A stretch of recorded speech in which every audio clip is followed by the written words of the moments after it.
Louvado seja Deus. Quem encontrou o texto, diga: eu vou morar no céu. Está escrito a palavra do Senhor.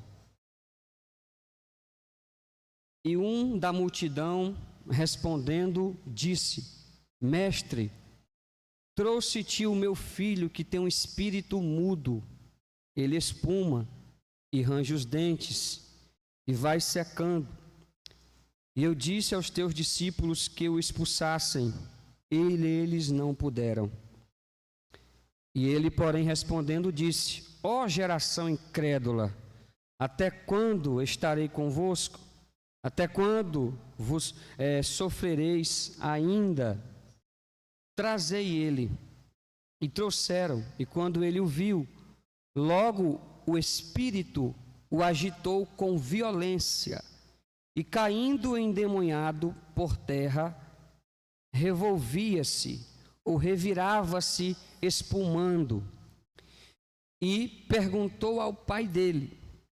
Isso aqui foi Jesus. Jesus perguntou ao pai do menino: quanto tempo há que isso sucede? E ele disse: desde a infância. Repita comigo: desde a infância. Versículo 25. E Jesus, vendo que a multidão concorria, repreendeu o espírito imundo, dizendo-lhe: espírito mudo e surdo, eu te ordeno, sai dele e não entres mais.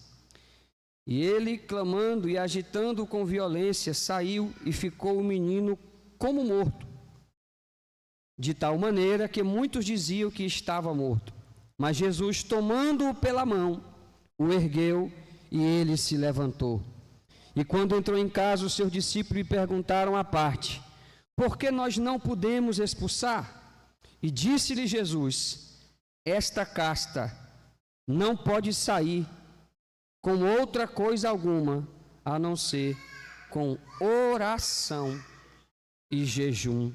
E você diz amém. Os irmãos, podeis assentar. Glória a Jesus.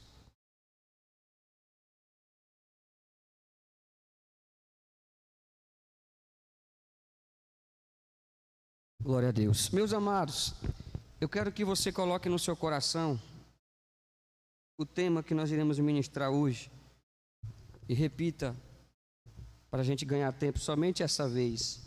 Diga assim: não deixe o problema crescer. Olhe para alguém que está do seu lado, diga assim: meu irmão, minha irmã, não deixe os problemas crescer. Amém. Amados, indiscutivelmente, o maior projeto que Deus tem sobre a face da terra é o projeto chamado família. Tanto é que no livro do Gênesis, livro das origens, livro dos começos, onde tudo teve o seu ponto marco inicial, no capítulo 2, versículo 18, o Senhor, Ele constitui, a partir de então, esse projeto que Ele mesmo foi o arquiteto, que Ele mesmo foi o projetista, e que Ele mesmo foi o idealizador do projeto.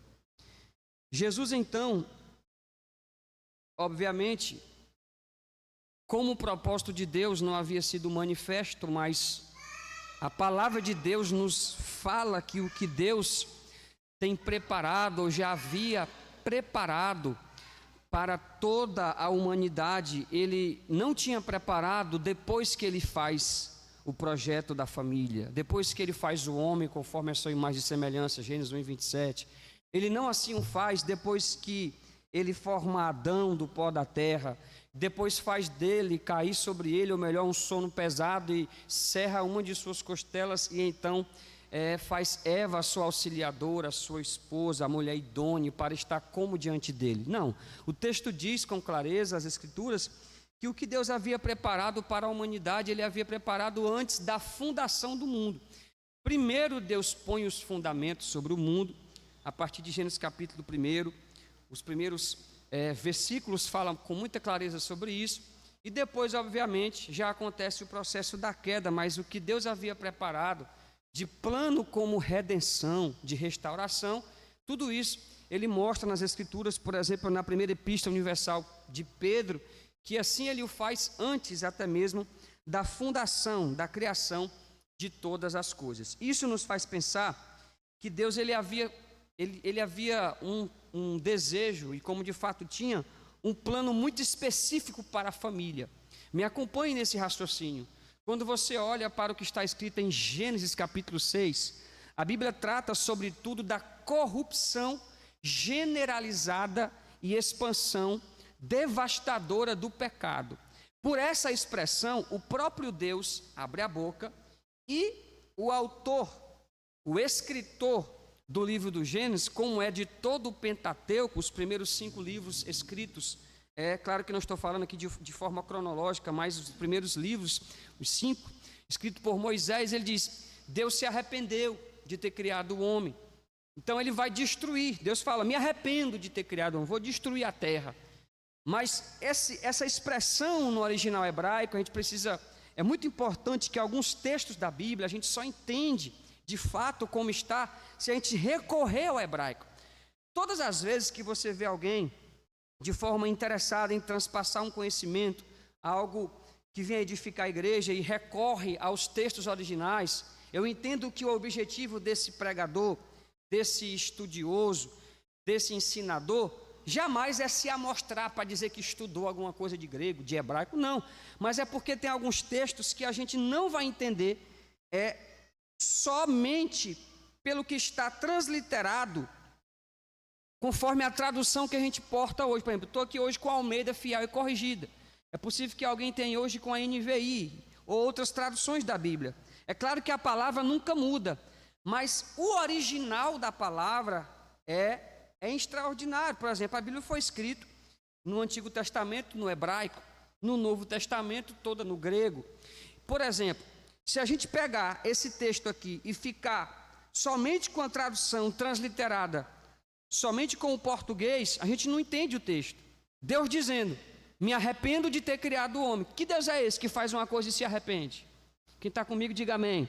Que Deus é esse, como onipresente, onisciente, onipotente, faz uma coisa e vai se arrepender? No livro de Números diz: Deus não é homem para mentir, nem filho do homem para se arrepender. Faria ele alguma coisa e se arrependeria de ter feito? Então esses textos estão com discordâncias? Não. Esses textos estão confundindo a mente das pessoas? Não. Qual é a receita homilética e exegética, e principalmente a hermenêutica, que é a interpretação fiel desse contexto? Quando Deus diz: me arrependo de criar o homem, não é que ele está dizendo que ele se arrependeu da criação, de ter feito o homem, do seu projeto, porque isso não tem sentido. O original hebraico Deus olha para a corrupção moral, Deus olha para o pecado que se multiplicava de uma forma desastrosa, e por consequência do pecado, ele aplicaria um juízo. Pastor, então me prova na Bíblia que ele não se arrepende. Ele não se arrepende quando ele olha para uma família, especificamente para um homem chamado Noé, e preserva aquela família para não acabar com todas as gerações. Quando Deus preserva Noé, a Bíblia diz: Deus viu em Noé um homem justo, fiel, íntegro, um homem obediente. Outra característica de Noé, que fez tudo conforme Deus lhe orientou. Quando Deus dá as diretrizes e tamanhos da construção do maior projeto de um barco já existente na terra, principalmente naqueles começos da grande arca, ele nunca refutou, nunca questionou: Deus, para que um negócio grande? Como é que eu vou fazer? Quem é que vai me ajudar? Imagine se fosse eu teria feito essas e outras perguntas, mas eu não sou Noé. Noé não questionou, não perguntou, ele só disse: eis-me aqui, pode contar comigo. Ele acreditou.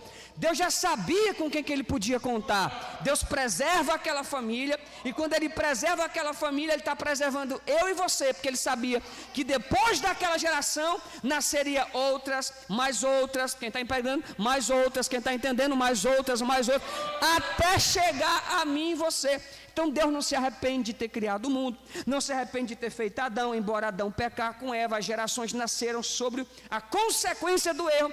Ele está olhando para o que os homens fizeram, ele está olhando para as drásticas decisões que eles tomaram, e não como um sentimento de falar assim: podia nem ter feito eles. Não é isso que Deus quis dizer. Com isso eu entendo que Deus ele tem um projeto muito específico com família. Entenda, antes de destruir a terra, ele preserva uma família. Olha como é que Deus trabalha. Quando Jesus no Novo Testamento, João, Evangelho de São João, capítulo 2, Jesus aqui não tinha ainda feito nenhum milagre. Ele já tinha passado pelo crivo do deserto. Antes disso, Mateus 3, ele é batizado no Jordão por João Batista. Mateus capítulo 4, isso é Bíblia.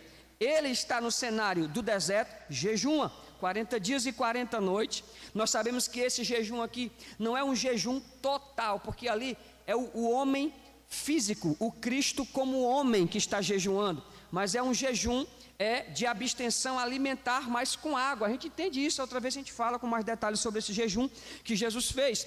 Mas esse jejum de 40 dias e 40 noites trouxe grandes resultados. Foi somente depois desse período que ele aparece em João capítulo 2, fazendo o que, pastor? Realizando o primeiro milagre. E a pergunta que não quer calar é: aonde foi que Jesus realizou o seu primeiro milagre na sua trajetória ministerial, quando tinha 33 anos de idade?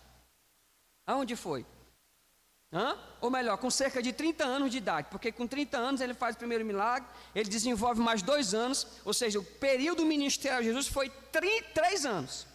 Ele se preparou 30 anos e exerceu 3 anos de ministério. Tem uma geração que hoje está diferente. Mas Jesus ensinou.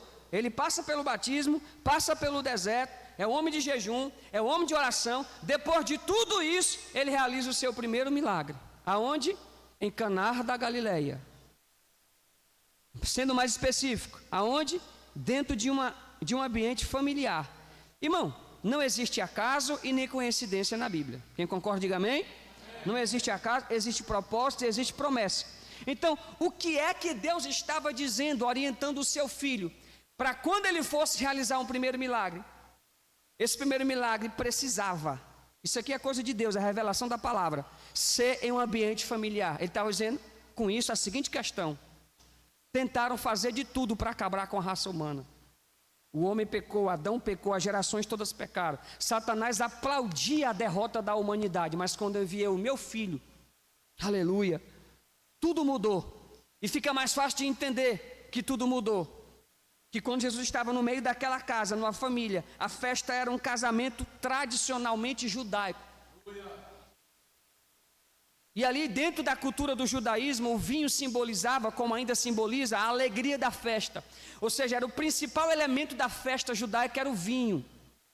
Todos os convidados esperavam por aquele momento. Se faltasse o vinho, a festa não poderia ser continuada. Tinha que dar seus pulos, o casamento era adiado, se vira quem se tivesse virar. Faltou o vinho, não tinha festa. Só que o vinho faltou, só que Jesus estava na festa. O vinho faltou, só que Jesus estava na festa. E por que isso acontece? Lugar que Jesus é convidado, festa não acaba, ela continua. Vou profetizar. Se na tua família Jesus é prioridade, pode ter certeza, tem luta, tem prova, tem diversidade, tem enfermidade, mas também não vai deixar de ter milagre. Vai ter milagre, vai ter milagre, vai ter milagre, vai ter milagre. O segredo é Jesus presente no ambiente da tua família. Eu quero perguntar para famílias aqui essa noite: Jesus está na tua casa como convidado permanente ou ele é um convidado inquilino? Na tua casa ele paga aluguel, ele só passa um período ou ele mora de forma definitiva? Quem é Jesus dentro da tua casa? Se você convida um para ele vir e permanecer, fique tranquilo que a tua casa é palco de milagre. A tua casa, aleluia, hospeda, aleluia, o dono da promessa, o autor e consumador da nossa fé, aquele que tem, aquele que faz, aquele que pode, aquele que salva, aquele que batiza, aquele que transforma, aquele que restaura, aquele que perdoa, aquele, aleluia, que prometeu que é fiel, aquele que disse que vai vir, aquele que vai arrebatar a igreja. Não é qualquer pessoa que mora na sua casa, Jesus Cristo de Nazaré.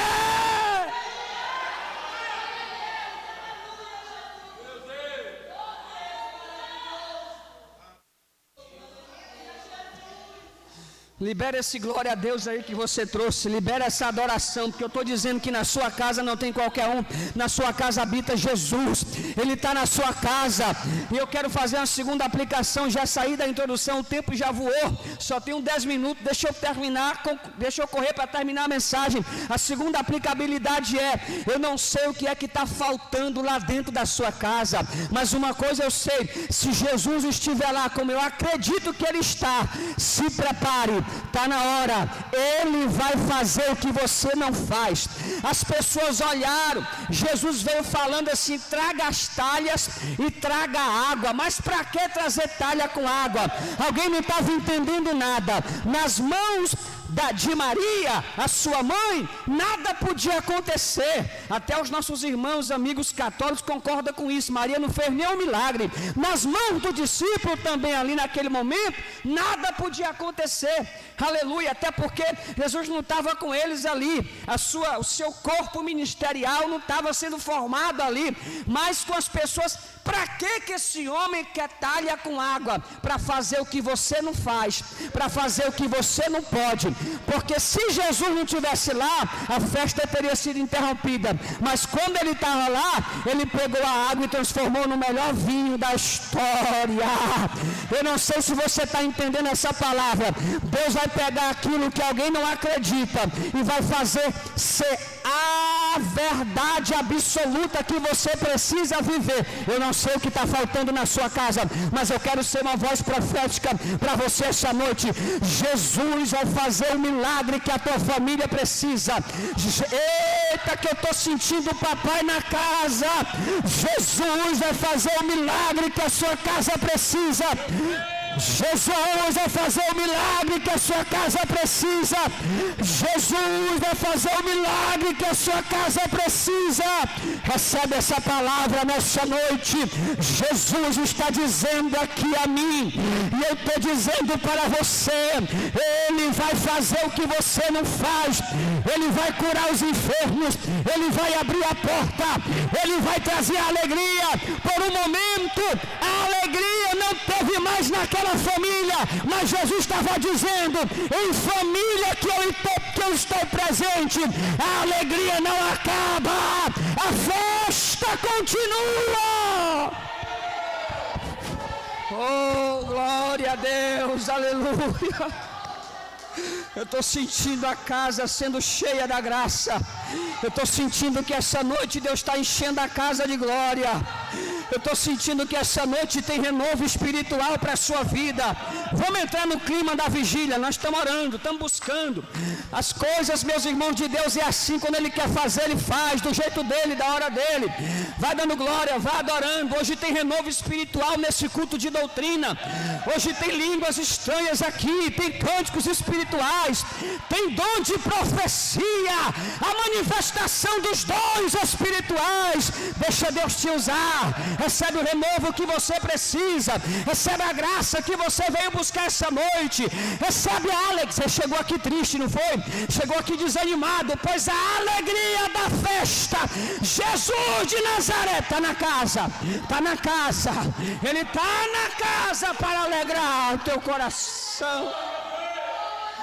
Ei, calabaçore malabá.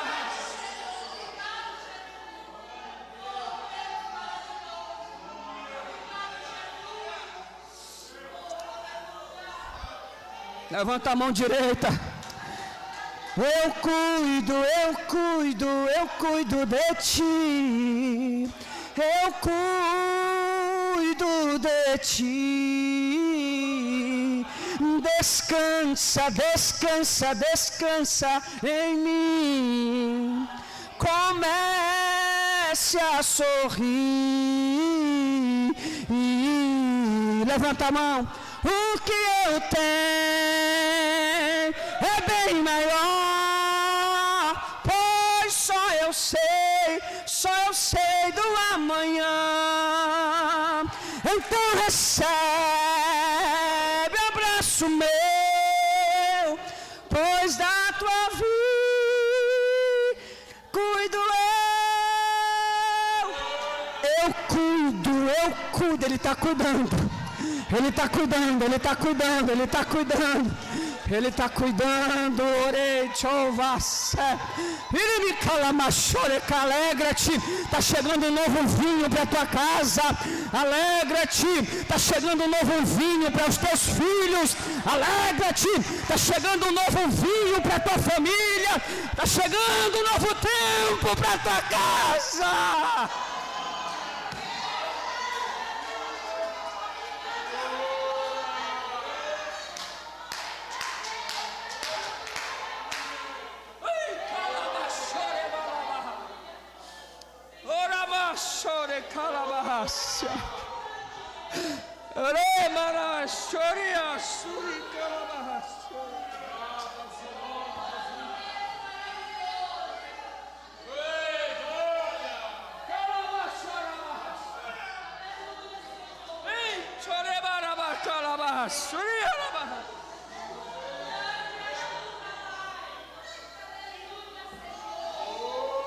Deus acaba de dizer ao meu coração: diga para a minha igreja, diga para famílias essa noite, meu filho, que está chegando um novo vinho para eles, está chegando um novo tempo para eles, está chegando, ainda que Satanás tente interromper o trabalhar de Deus.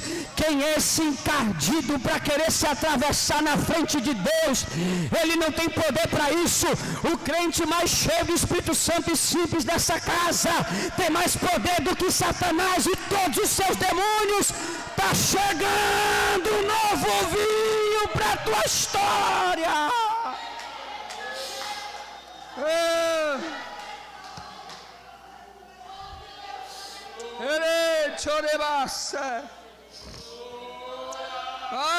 Sim. Deus está aqui. Aleluia. A Bíblia Sagrada diz: se a gente passar um pouquinho do horário hoje, os irmãos me perdoam, amém ou não? Os irmãos me perdoam, amém ou não? E se alguém não quiser perdoar, aí pode ir para casa sem querer perdoar, mas eu quero poder pelo menos chegar perto de terminar o que Deus compartilhou. A Bíblia Sagrada descreve, irmão, nesses versículos, o sofrimento de uma família. O texto que nós lemos fala do sofrimento de uma família, um jovem lunático. O que significa um jovem lunático? Vai guardando, vai anotando, vai escrevendo. Um jovem com espírito mudo e surdo. Ou seja, era um jovem que estava possesso. E esse jovem não falava. Esse jovem não ouvia. Era 3 dificuldades em comum. A Bíblia, portanto, relata que o pai desse menino está tão aflito que ele chega a dizer, olha o contexto, o espírito chega a o despedaçar. O espírito imundo o despedaça. Ele revira tudo. O pai está vendo, ele quebra tudo. Quando ele é possesso, ele despedaça. Nada consegue segurar esse menino. Ele espuma. Ele diz mais, ele range os dentes. É uma possessação, é um período de um processo terrível. Ele diz mais, esse menino vem secando. Ele vem cada vez mais difícil, a sua vida não está fácil. Então, já aquele pai percebe que há um movimento diferente na cidade naquele dia. Há um movimento diferente naquele contexto. E o movimento é que Jesus estava passando com a sua caravana, com seus discípulos, cumprindo mais um dia de ofício ministerial. Então o pai, sabendo disso, ele se programa, é a oportunidade da minha vida. Jesus, muito ocupado naquele dia, como sempre estava nas suas atividades. A princípio eu entendo pelo texto, pastor Carlos, que eles não tiveram em primeira instância uma liberdade de se aproximar primeiro de Jesus. Por isso que o pai dessa criança, desse moço, desse jovem, ele vai primeiro nos discípulos. Ele estava tão desesperado, sabia que Jesus estava fazendo milagre, que os discípulos eram homens também que tinham um desejo, se ainda não estava sendo muito usado, mas eram homens que estavam aprendendo com Jesus, despertando desejo por orar, por buscar. Estava em uma escola, aquele período ali para os discípulos era uma escola preparatória. E aí o pai chega para o discípulo e pede socorro, me socorre, o meu filho está assim, me ajuda. Os discípulos até tentaram expulsar os demônios, só que, porém, entretanto, todavia, eles não conseguiram expulsar o demônio. A informação chega até Jesus. Jesus então diz para eles, e o texto fala com muita propriedade, que Jesus olha para eles e diz, o versículo que nós lemos aqui, olhando para a falta de preparo que ele ainda tinha. Jesus entende que eles não estavam aptos, porque lá no final do texto que nós lemos fala, é uma pergunta dos discípulos, meio que preocupados e decepcionados. Senhor, veio aquele pai, falou com a gente, nós não podemos expulsar. Por que nós não expulsamos? Por que nós não podemos fazer isso? Aí Jesus diz, olha, essa casta aí de demônios só sai com jejum e oração. Eita glória. Não sai de outro modo. Pode até pregar bonitinho, pode até ter uma boa oratória, pode até ter um desejo de fazer milagre, mas se não tiver oração na vida, se não tiver vida no altar de oração e jejum, demônio não sai. Não sai. Jesus não é indelicado com eles, pelo contrário, Jesus motiva eles a buscar o que tinha em Cristo. Vocês querem fazer isso? Então vamos orar. Quer fazer isso? Então vamos jejuar. Vocês só não expulsaram porque o preparo não está apto. Vocês não estão aptos para isso ainda. Beleza, não tem discípulo agora zangado com Jesus, eles estão sendo treinados. O discípulo aqui não sai aqui decepcionadinho. Sabe, tem uma geração de hoje que não pode ouvir uma correção, que sai zangado. Não pode ser chamado para melhorar, que sai frustrado, que sai falando da igreja, que sai falando do líder. Discípulo que é discípulo e ovelha que é ovelha, quando é para te melhorar, você ouve o conselho e melhora, porque o conselho não está vindo do seu pastor não. Seu pastor está sendo usado por Deus, o conselho está vindo de Cristo, pelo poder da palavra. Então tem gente no dia de hoje que tem dificuldade até para ser abençoado, porque erra e quando Deus dá o conselho e fala, vai orar mais, vai jejuar, vai parar de falar da vida alheia, vai fazer isso, saia diferente. Mas que falou isso para mim? Para que falar?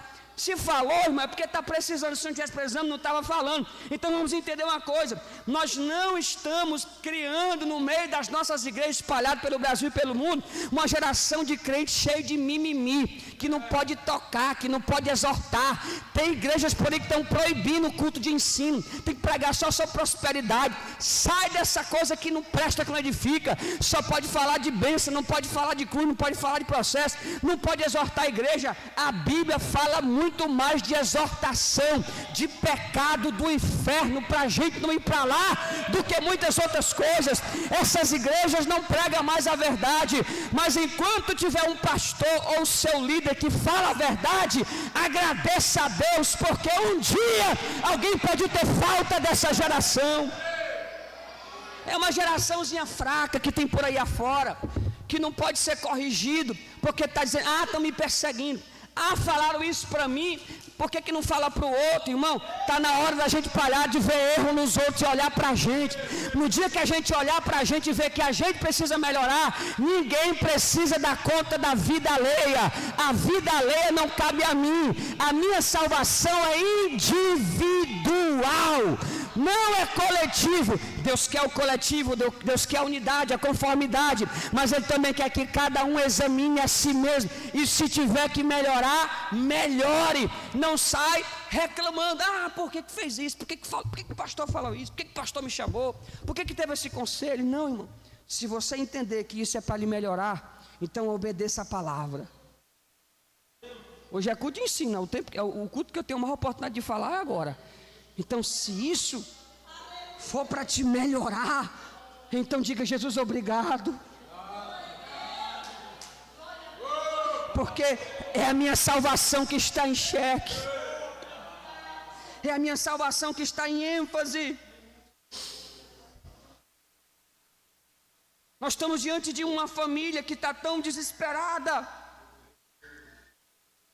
e eu entendo à luz da Bíblia que essa família está preocupada com problemas graves, com problemas grandes. A gente fecha a mensagem, corre e fecha a mensagem. Como, pastor? Olhe para cá. Jesus agora está de frente para o pai do menino, e o pai do menino olha para Jesus e faz o mesmo pedido que ele fez para os discípulos. Ô Senhor, resolve. Ô Senhor, não aguento mais. Senhor, isso está muito difícil. Senhor, vamos lá, me ajuda. Estou parafraseando o texto. Aí sabe o que é interessante? Em um caso muito específico aqui. Escute isso e preste atenção, para você pegar o raciocínio da palavra e não esquecer nunca mais. Em vários outros textos e contextos dos evangelhos sinóticos, ou seja, evangelhos semelhantes, às vezes que alguém chegou procurando Jesus, ele resolveu o problema, irmã Natália, imediato. E aqui, nem precisa eu falar esses textos, todo mundo conhece. Todas as vezes Jesus chegou. Lembra da mulher do fruto de sangue? O negócio foi tão imediato que ela tocou só na ponta da orla da sua veste. E tantos outros casos. O socorro fluiu muito rápido. Aqui tem um pai extremamente desesperado, e não era para menos, e aparentemente, entre aspas, tem um Cristo que de imediato não resolve o problema do pai. E eu provo para você na Bíblia. Porque quando o pai chega para Jesus, em vez de curar de imediato, ou melhor, expulsar de imediato, ele olha para o pai e faz uma pergunta. E a pergunta é interessantíssima. A pergunta é, no mínimo, emblemática, extraordinária. Que pergunta é? Há quanto tempo tem que isso acontece? Eita. Quem está falando é Jesus. Tem um pai dizendo, eu estou desesperado, meu filho está espumando, está se esperneando, está quebrando tudo lá em casa, eu não aguento mais. E Jesus, em outros dias, expulsava o demônio ia embora. Nem começava muita coisa, continuava a sua vida ministerial. Mas nesse dia, ele olha olho a olho para o olhar aflito do pai e faz uma pergunta. E a pergunta é, há quanto tempo que isso tem acontecido? Eu não sei se você vai entender do jeito que eu entendi esse texto. Eu entendo que é uma forma muito acertada dessa interpretação. Se Jesus pergunta para o pai há quanto tempo que está acontecendo, no mínimo ele queria saber uma coisa. Primeiro, o que é que você fez para mudar essa história? Tem alguém comigo? O que é que você fez ou tentou fazer para mudar esse relato? Porque Jesus não está conversando com o primo, com o avô, ele está conversando com o pai. O pai é o sacerdote do lar, responsável por guiar a casa, juntamente com a família, com a esposa. Ele olha dentro do olho do pai e diz, já ouvi o seu relato, os meus discípulos não puderam expulsar, mas eu quero te fazer uma pergunta, tem quanto tempo que isso acontece? Aí o pai responde, desde a infância, quer dizer que não era mais uma criança, era um jovem. Desde a infância que isso acontece, Senhor. Então, pera lá, aprendamos algumas lições agora. Quer dizer que o problema começou pequeno, só que agora o problema cresceu. Problema todo mundo tem. Quem aqui não tem, levanta a mão para me conhecer a sua história, tomar um café com amanhã com você. Se for o caso, eu faço até um almoço, só para me ser edificado, porque até hoje eu não conheci um cristão, uma pessoa nessa vida que não tem um problema. Eu, por exemplo, estou com vários. Não sei se alguém está com mais aqui, mas eu estou com vários. E sempre é assim, nunca deixa de ter. Uma hora alivia, uma hora tem uma coisa que muda, é uma diferença, mas vários problemas. E em várias escalas, de todo lado, correndo. Tem dia que Deus dá graça, misericórdia, uns desaparecem, daqui a pouco volta de novo. Mas desde quando eu me entendo por gente que é assim, tem mais alguém que tem esse pensamento, vive isso, diga amém. Tem vitória, tem muitas, mas nunca deixou de ter problema. Então, pera lá, problema todo mundo tem. Agora, uma coisa nós temos que entender. Se nós temos a condição de resolver, por que nós costumamos deixar problemas crescer? Quando Jesus olha para esse pai, ele estava dizendo, se ele disse para os discípulos que aquele demônio saía com Jesus na oração, o que ele estava dizendo para o pai? Você como pai que viu esse problema lá de pequenininho, por que você não correu para a sinagoga? É isso Jesus estava dizendo para o pai. Por que você não correu para a sinagoga? Por que você não buscou? Porque você entende de espírito, do povo espiritual, sabe como é as coisas espirituais. Tem quanto tempo que isso acontece? Se Jesus está fazendo essa pergunta, ele tem uma explicação para ela. Quem concorda, diga amém. Senão ele expulsava de imediato. Ele faz a pergunta antes de expulsar. Há quanto tempo que isso acontece? Desde a infância. Então Jesus aqui ele pontua. Primeiro, o problema começou pequeno, só que foi deixado crescer. E eu quero pregar essa noite, dizer ao teu coração: quando os problemas surgir, se você puder resolver, resolva. Se for para você ceder, ceda. Se for para você pedir perdão, peça. Se for para você descer o nível do salto, desça, mas não deixe os problemas crescer. Aleluia. Diga assim: problema todo mundo tem, inclusive eu tenho vários. Irmão, se você não falou, talvez é porque você não tem vários, talvez só está com um hoje ou um dois. Mas pastor Edmilson, todos nós temos vários problemas. Agora o negócio é, a gente está tentando resolver, está buscando a direção para resolver, está querendo a instrução bíblica para resolver, ou a gente está esperando um dia excepcional, está esperando um movimento inédito na história para que um milagre aconteça. Não tem milagre que não é Deus que vai fazer, e na realidade nem de milagre pode ser chamado. Tem coisa que é eu que resolvo. Eu falo isso com humildade, eu falo isso com os pés no chão, sem ferir os princípios da palavra. Tem situações que Jesus não vai resolver, porque Ele entende que sou eu que tenho que resolver. Ele já me deu a graça, o poder da decisão, a sabedoria quando eu peço. Então Ele diz assim: resolva, porque o que eu vou fazer é o que você não pode fazer. Agora, se você puder fazer, faça. Examine a Bíblia, olhe para a palavra e faça. Quem está recebendo essa palavra, quem está entendendo, diga glória a Deus. Quando o problema cresce, que foge, pastor, o que fazer? Quando problemas ficarem tão grandes que não consigo mais resolver. Beleza, passou um tempo, você não tentou resolver quando estava pequeno, e agora você não consegue mais. Igual os discípulos não podiam, o pai também não podia. E agora? Aí Jesus entrou. Mas primeiro Ele corrigiu. Ele expulsou. Ele resolveu, mas antes teve a correção. O que você tentou fazer para resolver isso? Desde criança o teu filho está possesso. Desde criança esse demônio está manifestando. Muitos anos isso acontecendo. Você tentou fazer alguma coisa?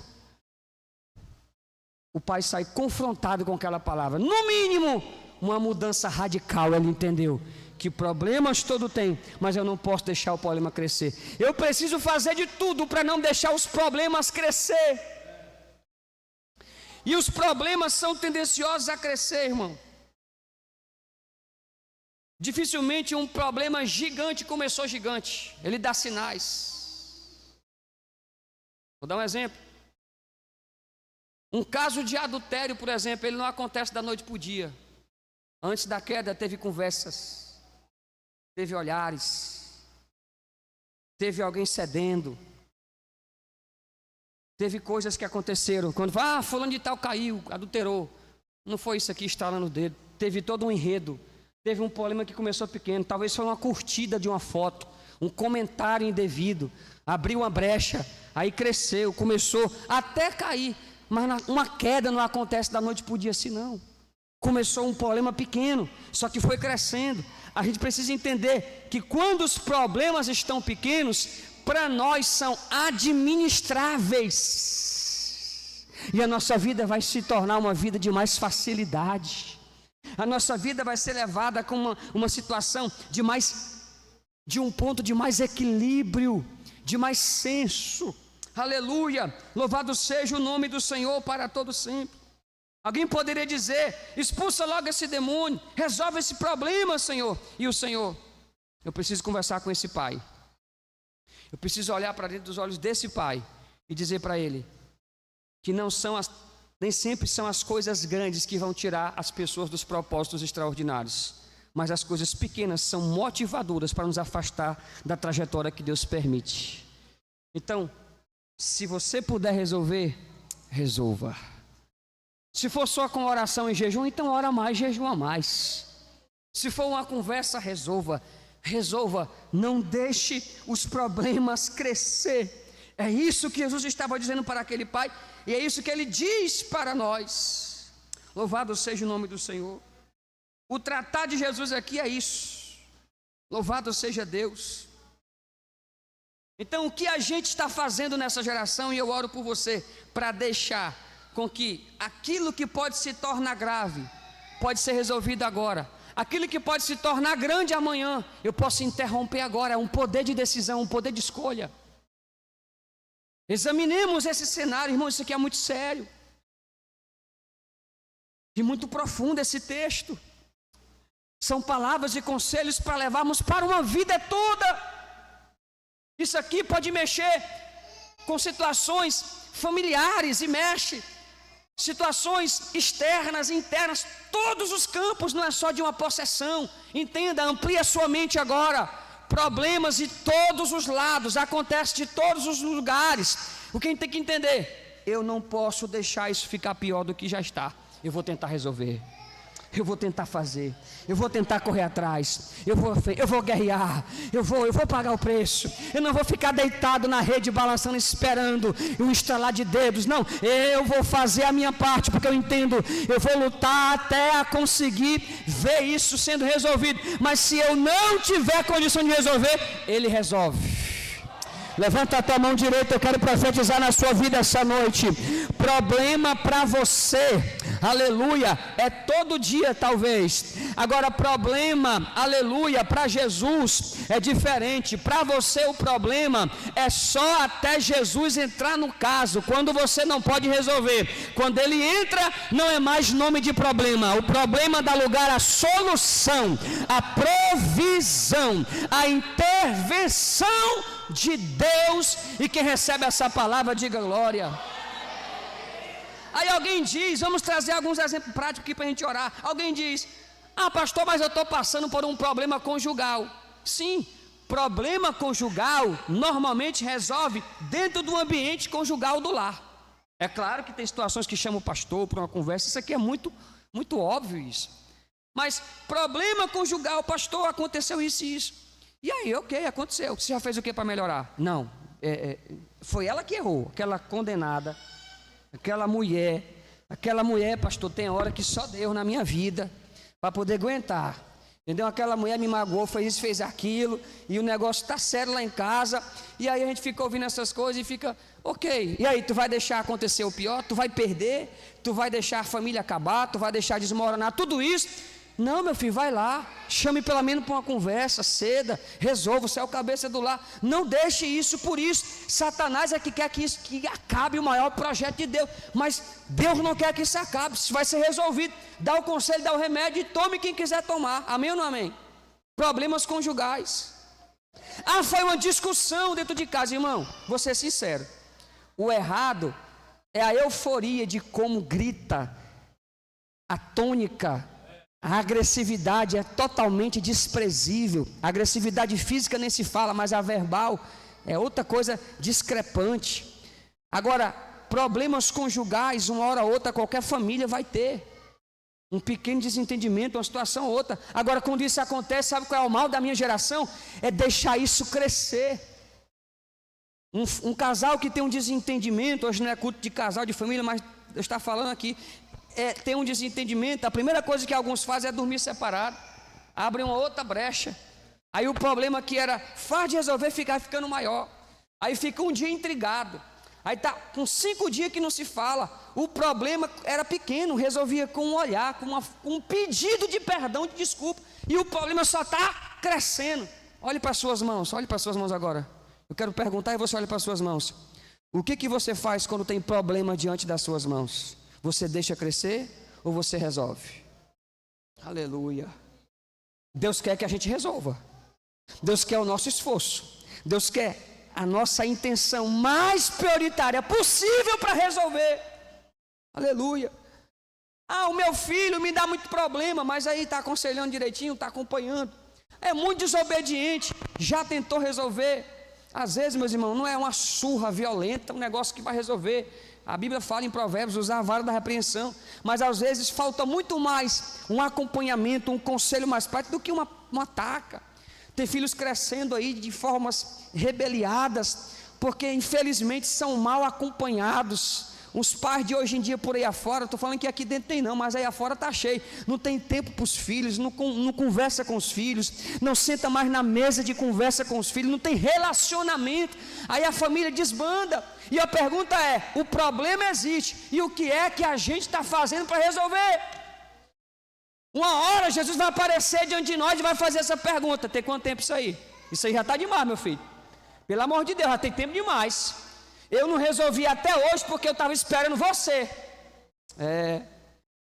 Eu não fiz até hoje porque isso é para você fazer. Deus não vai mandar anjo, irmão, resolver isso aí não. Ele não vai mandar o arcanjo nessa não. Tem coisas que só você resolve. Eu estou pregando mentira aqui, irmão? Não estou. Eu tenho certeza que eu não estou. A minha casa precisa verdadeiramente estar apta para entender que problemas acontecem, mas quando acontece, eu também tenho a capacidade, buscando sabedoria em Deus, para resolver. Louvado seja o nome do Senhor. Fica de pé comigo para a gente orar. Jesus então expulsa, resolve toda a situação, mas sai um pai, naquele dia, no mínimo eu entendo, com uma vida transformada. No mínimo aquele pai entendeu, a partir de hoje, eu não vou transferir responsabilidade. O que eu puder fazer, eu vou fazer. O que eu puder fazer, eu vou fazer. Se depender de mim, esse pai saiu dizendo, eu tenho certeza, que aquele pai saiu dizendo naquele dia, se depender de mim, esse moço aqui nunca mais será possesso.